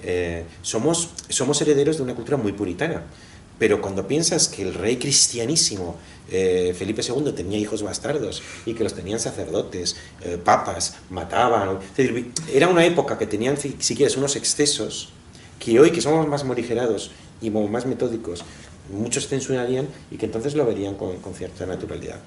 Cervantes debía tener una bonomía y un encanto personal absolutamente extraordinarios. Hay historiadores que no se explican cómo, estando en los baños de Argel, intentó huir 3 o 4 o 5 veces y el responsable, no me acuerdo cómo se llama, el responsable político le perdonó siempre frente a otros que le empalaron y lo ejecutaron. Y además emana en su prosa una bonomía, una tolerancia, una visión de la humanidad extraordinaria. Y en ese ensayo me pregunto cuál es el secreto de Cervantes. Y digo, hombre, este secreto es mayor que el de la Coca-Cola, que está encerrada en una fábrica escondida en algún sitio, que luego han intentado la Pepsi y otras bebidas españolas, que ahora no me acuerdo cómo se llaman, pero que hubo tiempo que había bebidas de cola, ¿no? Con regular éxito. Y ahí lo traté de definir. Los 3 secretos de Cervantes son, a mi juicio, idealismo, cortesía y humor. Es decir, el idealismo extremo, pero no un idealismo que hoy nos podrían llevar a un fanatismo, sino un idealismo que tiene que pasar la prueba del humor. Y ese idealismo que pasa la prueba del humor, normalmente la autocrítica, no es un idealismo absolutista, porque toda la gran literatura contemporánea es esencialmente una literatura mal educada, es decir, una literatura de exaltación del yo y de negación de los demás y de la realidad. Es decir, es un alimento y expansión de un anhelo infinito del yo, donde todo lo que no sea el yo entra en conflicto y muchas veces cae en el desprestigio, aunque ganen en la historia, siempre somos malos, porque es el yo el que tiene sentido. En cambio, hay pocos autores que no. Por ejemplo, Jane Austen es una escritora con cortesía, que te deja al otro ser. Y todavía más, yo diría que Cervantes. ¿Ves cómo en las novelas de Cervantes el otro tiene su razón de ser, tiene su espacio, tiene su verdad, tiene su lenguaje? Así que esa literatura bien educada o civilizada mezclado con el idealismo y el humor, es el secreto Cervantes que, en mi opinión, hacen de él un personaje verdaderamente extraordinario. No tenemos más tiempo, ¿no? Estamos... Has dicho una, ¿no? Bueno, la última, que se puede responder con un nombre y un apellido, es acerca de los géneros. Pues tú has practicado varios géneros, estás, según me has revelado ahora, escribiendo una novela, has publicado varias obras teatrales en diversos registros, uno cómico, trágico, el soliloquio, que están incluidos los tres en Un hombre de 50 años. Y la pregunta que te quisiera hacer, además conecta con tu labor también como director de esta institución. Desde la Fundación Juan Marc apoyáis una empresa editorial, en la editorial Taurus, que es una colección de biografías de españoles. No solamente la apoyamos, sino que la hemos creado nosotros. Claro. Y además continúa con una iniciativa, o toma el testigo una iniciativa que tenía Ortega en época, que era hacer una serie de biografías del siglo XIX. Vosotros habéis ampliado más el espectro. La pregunta que te quisiera hacer es, si tú tuvieras que escribir una biografía, ¿de quién te gustaría escribir una biografía? Qué bueno. Qué curioso lo que me acabas de preguntar. ¿De quién haría yo una biografía? Porque mira, no sé si seré capaz de responderte esta pregunta, pero de vez en cuando yo me leo la obra completa de alguien, ¿no? Entonces me he leído la obra completa de San Juan de la Cruz. Y he tenido unos sentimientos extraordinariamente ambivalentes. Mientras lo estaba leyendo, le dije a la directora de exposiciones: oye, resérvame el año que viene que voy a dar un par de conferencias en la Fundación sobre San Juan de la Cruz. Cuando la terminé, dije, es que tiene cosas que no me gustan en absoluto, pero otras cosas que son absolutamente maravillosas, pero digamos de su prosa, ¿no? Hay cosas que no me gustan en absoluto. Tengo en Dignidad, le dediqué una especie de texto, igual que a Cervantes, a Fray Luis de León. También me leí la obra completa. El estilo elevado. Sobre el estilo elevado. ¿A quién le dedicaría yo? ¿A quién me dedicaría yo una biografía? Ayúdame. No lo sé. A ver, sería muy... Claro, la cuestión es que cuando pensamos en biografía siempre pensamos en autores del medievo en adelante. Claro. Porque escribir una biografía de Sócrates, por ejemplo... Claro, las hay. Lo que pasa es que hay el texto... Hay bueno, Platón. de Tobar, acuérdate. Sí, hay Tobar, y que hay vida de Sócrates, claro. Pero claro, que es así de gordo, pero que luego... Bueno, tiene Genófanes, y la fuente de Genófanes es útil frente a la de Platón, pero es que casi todos son hipótesis, ¿no? Claro. No escribió nada. La gente que no escribió nada. El otro día, yo tengo un seminario con 2 amigos, todos los domingos, y ahora estamos revisando toda la filosofía y literatura presocrática. Todo. O sea, toda la literatura que decir los líricos. El próximo domingo tenemos los himnos homéricos, ¿no? Entonces, el domingo anterior fue Parménides. No escribe una palabra. Me encantaría leer una biografía de Parménides con fundamento. Bueno, sabes que ya prácticamente estamos en el off the record. Igual que hay 2 muertes para Lucrecio, ¿no? Está la muerte antes de la vida y está la muerte después de la vida. Pues aquí estamos en el off the record post entrevista. Hay un autor italiano que ha sugerido que Parménides, como otros filósofos, Heráclito sabíamos que era familia de reyes, probablemente tuvo funciones de dirección política. Y se han encontrado... Parménides. Sí. Y se han encontrado, por lo visto, cuando habla de lo uno, etcétera, hay algunos que están empezando a hacer una lectura política de Parménides. Parménides, como por lo visto se han encontrado incluso monedas con acuñaciones que pueden estar vinculadas con la familia de Parménides. Bueno. Y entonces, que la llamada a la unidad o al ser... sería una llamada política al final. Entonces hay algún autor, hay César Aira. César Aira tiene un libro. Sí. El novelista tiene un librito muy pequeño sobre Parménides. Y entonces, bueno, pues sería una... No, sí. Sería como los de Shakespeare, cuando se escriben las biografías de Shakespeare, que es un trámite, prácticamente todos los escritores anglosajones han escrito algo relacionado con Shakespeare y muchas veces... Yo me leí la de Croy, que no me gustó de mucho, y en cambio me leí... ¿Cómo se llama este hombre? El que es un gran divulgador. Vino aquí el presidente de la Asociación de Shakespearianos Españoles, le digo, ¿cuál es la mejor? Y me dijo la de este hombre, que ahora no me acuerdo, pero que es un divulgador muy conocido. La leí y me encantó. ¿La de Bloom? No, porque esa es la del canon. Sí. No, es... Me tendría que conocerlo. Un tío que tiene un libro, un bestseller que se llama Una historia de casi todo. Vale. Y que es un divulgador. Bueno, pues escribió una biografía de Shakespeare que me pareció buenísima.